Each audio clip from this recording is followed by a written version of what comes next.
Selamat datang di Bahas Perkara, saya Trian Utami, penggagas Bahas Perkara. Adakah di antara kamu yang masih bingung untuk mengenal fashionmu sendiri? Mulai dari mendeskripsikan diri sendiri dan apa yang cocok dengan diri kamu. Jika iya, jangan lupa saksikan Bahas Perkara. Ikuti fashionmu, maka kesuksesan menghampirimu. Baik teman-teman, hari ini saya sudah bersama dengan Kak Cecep Abdul Yamin. Selamat siang Kak. Selamat siang. Gimana nih kabarnya Kak? Alhamdulillah baik. Boleh perkenalan dulu mungkin sama teman-teman yang ada di rumah? Oke, manggilnya siapa nih? Manggilnya ke audiensnya? Teman-teman aja boleh. Teman-teman aja. Baik teman-teman semuanya, perkenalkan nama saya Cecep Abdul Yamin. Saya salah satu alumni juga dari SMK Bina Putra Nusantara. Memang sih udah cukup lama ya, 2013. Dan sekarang ya kembali lagi ke sini dengan melihat wajah baru nih SMK Bina Putra Nusantara. Saya saat ini bekerja di Kerawang, kotanya di salah satu rumah sakit di Kerawang, di Departemen Marketing, gitu, sebagai koordinator di Departemen Marketing. Oke, sibuknya sekarang lagi sibuk apa nih? Kebetulan saya ini sekarang sibuknya sebagai pekerja ya, tadi di salah satu rumah sakit, terus sekarang lanjut lagi sekolah juga, lanjut kuliah S1, terus yang jadi bapak juga. Jadi Keren. lumayan ini ya, waktunya cuma lumayan padat juga hari-harinya gitu. Oke gini Kak, jadi sebelum kita masuk ke pertanyaan nih, wajib banget buat seluruh tamu undangan yang datang ke acara Bahas Perkara ini harus baca slogan kita dulu nih Kak. Jadi nanti kalau misalkan aku bilang Bahas Perkara, kita bareng-bareng sama teman-teman yang ada di rumah juga bilang bahas apapun yang penting, asik, dan menginspirasi. Siap ya Kak? Oke, siap. Bahas Perkara, bahas apapun yang penting, asik, dan menginspirasi. Oke, terima kasih.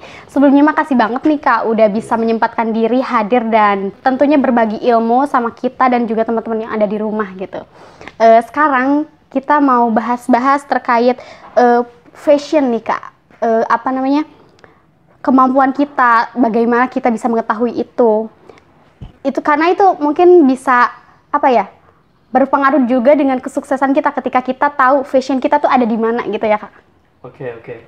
Ya, jadi untuk saat ini saya juga ucapkan terima kasih nih udah diundang di sini, tapi ini sekali lagi saya bukan pembicara ini ya gitu. Jadi ini hanya kita ngobrol-ngobrol aja mungkin secara pengalaman seperti apa. Jadi sharing aja ya Teh ya gitu.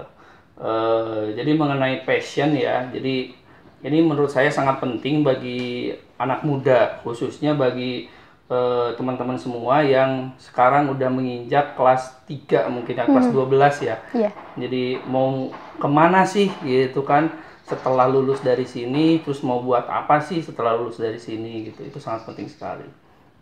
Jadi di sini kita harus membedakan dulu antara passion dengan hobi dengan potensi diri. Iya. Gitu, seperti itu. Jadi hobi itu sesuatu yang kita kerjakan tanpa adanya paksaan, tapi masih biasa-biasa aja gitu. Nah, sementara potensi diri itu adalah suatu kemampuan yang dimiliki kita sendiri gitu. Nah, sementara passion itu di atasnya lagi gitu. Jadi perpaduan antara potensi diri dengan arti dari suatu hobi gitu. Tapi levelnya itu lebih di atas lagi. Contoh seperti ini, Teteh hobinya apa? Aku hobinya nyanyi. Oh, hobinya Teteh nyanyi misalkan gitu. Teteh nyanyi itu dipaksa nggak? Enggak, Jadi nyanyi weh mau di mana ya gitu. Iya benar. Nyanyi gitu.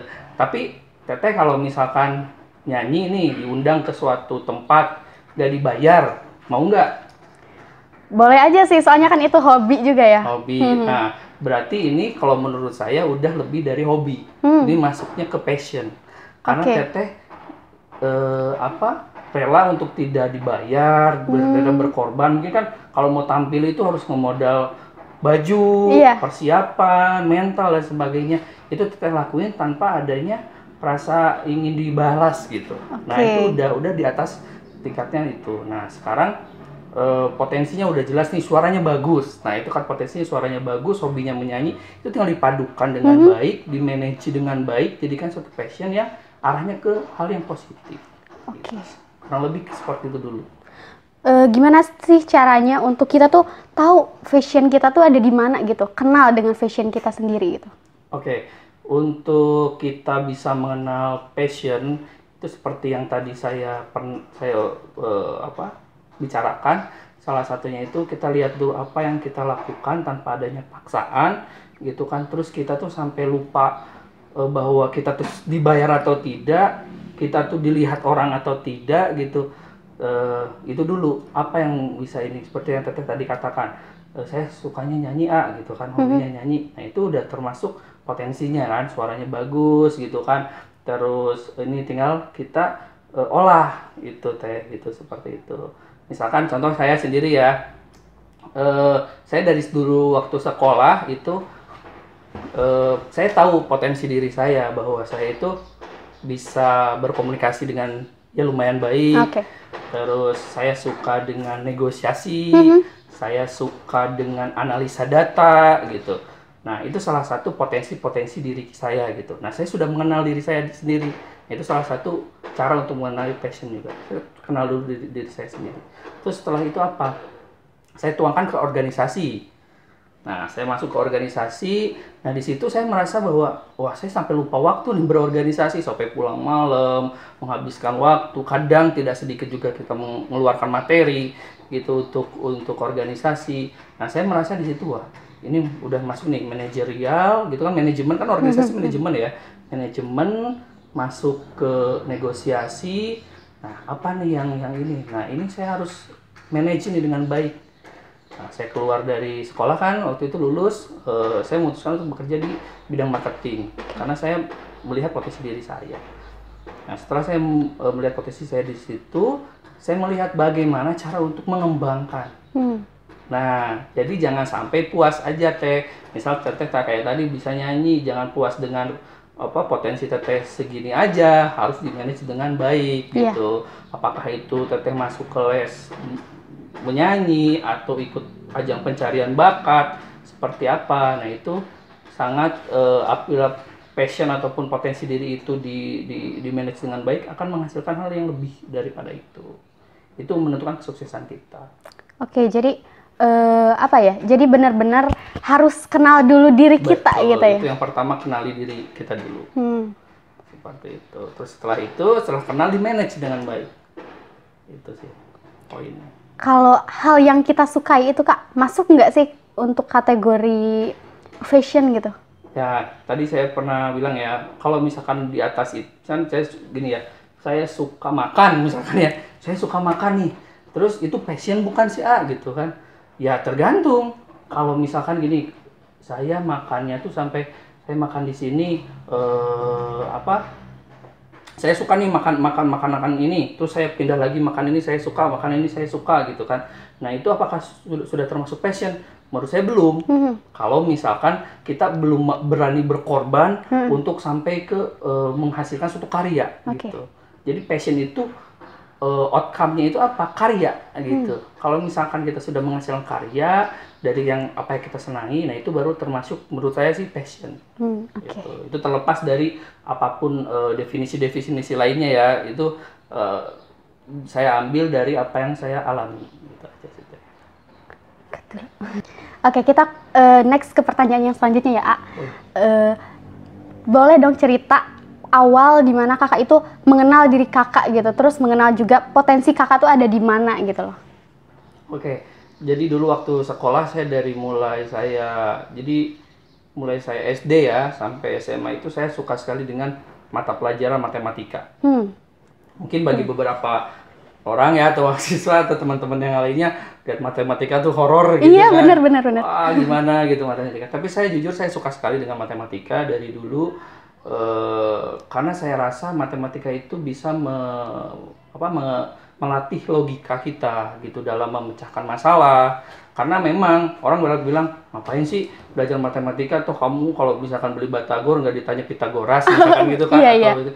nggak sampai seperti itu. Tidak, tapi memang si matematika ini bisa melatih pikiran kita ataupun otak kita untuk menyelesaikan suatu masalah gitu dengan cara yang sistematis gitu kan. Nah, saya menyadari itu dari mulai saya SD gitu. Jadi setiap pelajaran matematika alhamdulillah, dan waktu lulus SMKBPN ini juga saya nilai matematika saya UN saya itu 975. Mantap. Jadi cuma satu aja yang salah. Keren. Gitu. Nah, jadi saking saya sukanya itu, saya udah menerapkan di dalam pikiran saya, oh ini salah satu potensi diri saya. Terus selanjutnya saya merasa bahwa di SMK ini, khususnya SMK BPN ini, ada ruang untuk saya melatih kemampuan berkomunikasi. Awalnya itu saya waktu SMP memang masuk organisasi, tapi kemampuan komunikasi saya itu masih jauh lah dibanding saya waktu di SMK ini. Masuk pertama kelas 10 itu saya udah di sini ada ruang nih untuk saya melatih komunikasi saya. Terus saya lanjut, saya sempat ikut juga salah satu audisi di salah satu radio swasta dulu di Tasik. Alhamdulillah saya masuk jadi 25 besar di situ dan mendapatkan privilege untuk sekolah tuh di broadcasting school selama 1 tahun. Nah, di situ ada ruang juga tuh untuk melatih komunikasi saya. Sehingga udah 2 tuh potensi yang saya rasa bisa saya kembangkan. Jadi komunikasi dan juga ilmu logika dari matematika itu. Terus selanjutnya masuk ke organisasi OSIS di SMK BPN. Tentunya teman-teman juga teman-teman OSIS ini pasti sering lah mengajukan suatu anggaran dan mungkin sempat ada penurunan budget atau pempendingan event atau penolakan anggaran bahkan. Jadi problem banget tuh, Kak. Dan itu tanpa kita sadari itu tuh ajang untuk kita latihan bernegosiasi. Benar. Nah, di situ saya selalu memberanikan diri untuk berdialog dengan pihak sekolah, dengan pembina saya, dengan Wakasek. Bagaimana caranya dia bisa goals kita punya event. Karena tentunya kita punya event itu pasti ada tujuan. Iya. Gitu kan, event ini misalkan kita buat event Maulid Nabi. Tujuannya kan untuk memperingati, untuk biar teman-teman makin sadar bahwa ini tuh penting gitu kan. Nah, itu harus kita perjuangkan. Nah, disitulah ruang untuk saya melatih kemampuan komunikasi menjadi suatu hal yang lebih substansi lagi, itu negosiasi. Nah, setelah masuk kelas 3, nah disitulah saya sudah meyakinkan diri saya bahwa kemampuan saya dalam logika dan kemampuan saya dalam komunikasi dan negosiasi itu menjadi modal saya untuk mencapai suatu kesuksesan di masa depan. Akhirnya di kelas 3 itu pas mau lulus, teman-teman pada ikut SNMPTN ya. Itu kebanyakan farmasi ikut farmasi, kimia ikutnya ke kimia, fakultasnya, terus begitupun telekomunikasi. Jadi sesuai bidangnya gitu. Tapi saya itu termasuk yang agak-agak melenceng nih. Saat itu saya sempat mengambilnya ilmu komunikasi Unpad. Walaupun memang belum rezekinya, saya belum diterima di beasiswa pada saat itu. Tapi saya tetap, karena saya udah yakin bahwa potensi saya di sini. Akhirnya keluar sekolah dari situ, yang lain pada kerja di pabrik, karena mungkin melihat potensi dirinya ada di situ. Di apotek atau di rumah sakit, saya itu termasuk yang melenceng lagi. Saya bekerja di bidang marketing gitu. Karena ya saya tahu potensi diri saya. Nah, di situ mulailah saya belajar kepada senior saya, atasan saya. Terus sekarang dengan dunia digital seperti ini banyak sekali ilmu bertebaran gitu, belajar kita pada praktisi-praktisi handal tentang ilmu marketing. Nah, dan saya semakin yakin bahwa inilah passion yang ada di dalam diri saya. Karena orang-orang itu kadang nih Teh ya, orang masuk ke dunia marketing itu karena terpaksa. Ada kerjaan lagi. Marketing. Kalau saya alhamdulillah, saya merasa bahwa ini tuh bukan paksaan. Ini udah menjadi suatu rasa cinta lah saya kepada ilmu itu. Harus ditanamkan rasa cinta dulu ya. Cinta, betul. Biar bisa dinikmati gitu. Nah, dan misalkan ini ada orang yang tolong dong, apa sih passion saya sebenarnya? Nah, sebenarnya saya tuh nggak bisa jawab kalau kayak gitu. Karena yang bisa jawab sebenarnya apa passion itu dirinya sendiri. Karena passion itu abstrak gitu, nggak bisa dilihat gitu. nggak bisa dilihat, karena itu yang nentuin gairah kan, passion itu gairah gitu. Di saat kita melakukan suatu hal bergairah gitu kan, dan menghasilkan suatu karya, menurut saya itu udah jadi passion gitu. Udah levelnya tuh udah tinggi banget karena udah bisa menghasilkan suatu karya seperti itu teh. Jadi awalnya itu dari kecil, dari mulai SD saya sudah mengenali diri saya gitu. Itu yang menurut saya paling penting. Oke. Mungkin bisa kasih motivasi buat teman-teman yang bingung nih, aku fashionnya gimana nih sebenarnya gitu loh. Ya, oke. Bagi teman-teman semuanya, tadi saya sempat bicara bahwa yang bisa menjawab itu adalah diri kalian sendiri gitu. Cuman setidaknya dari pengalaman saya, itu teman-teman mungkin bisa sedikit mencontoh atau mengambil yang baiknya ya, atau yang bisa teman-teman mengerti lah gitu. Bahwa yang pertama itu teman-teman harus mengenali diri sendiri.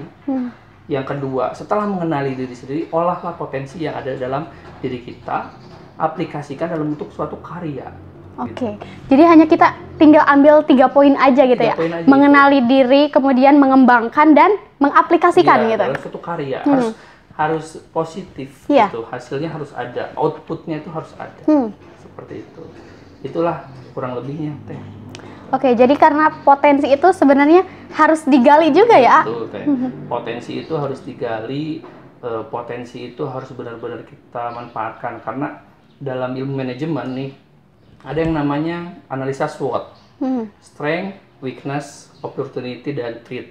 Mungkin teman-teman juga udah belajar lah di ilmu kewirausahaan di di SMK ya. Ada. Karena itu ada juga. Nah, itu untuk meningkatkan apa? Output. Ujung-ujungnya output. Daripada kita memusingkan kelemahan kita, mending kita menggali strength kita gitu kan, kekuatan kita gali benar-benar sehingga menghasilkan suatu karya, suatu output yang Oke. Baik teman-teman, gak kerasa banget kita sudah berada di penghujung acara. Buat teman-teman wajib banget nonton ini karena jawabannya yang luar biasa keren-keren sekali. Sekali lagi makasih buat Kak Cecep yang sudah menyempatkan diri untuk hadir di kegiatan ini gitu. Mungkin ada kesan dan pesan yang disampaikan untuk kegiatan ini mungkin Kak? Baik, ini saya rasa kegiatan ini tuh termasuk yang bagus karena ini bentuk daripada improvisasi ya dalam berorganisasi ya, karena nggak monoton ya, nggak gini-gini aja. Jadi ini bentuk yang bermanfaat. Saya rasa sih mudah-mudahan bisa makin berkembang lagi nih. Amin. Terus konsisten, terus acara ini terus tetap ada dan makin kualitasnya makin bagus lagi. Kalau bisa pembicaranya nanti benar-benar pembicara yang sudah berpengalaman banget gitu teh, udah menjadi pembicara yang handal gitu ke depannya. Ya mudah-mudahan makin baik aja sih, khususnya untuk SMK Bina Putra Nusantara. Amin, terima kasih Kak. Makasih juga buat teman-teman yang sudah meluangkan waktu untuk nonton video kami kali ini. Jangan lupa untuk like, komen, dan subscribe. Bye-bye.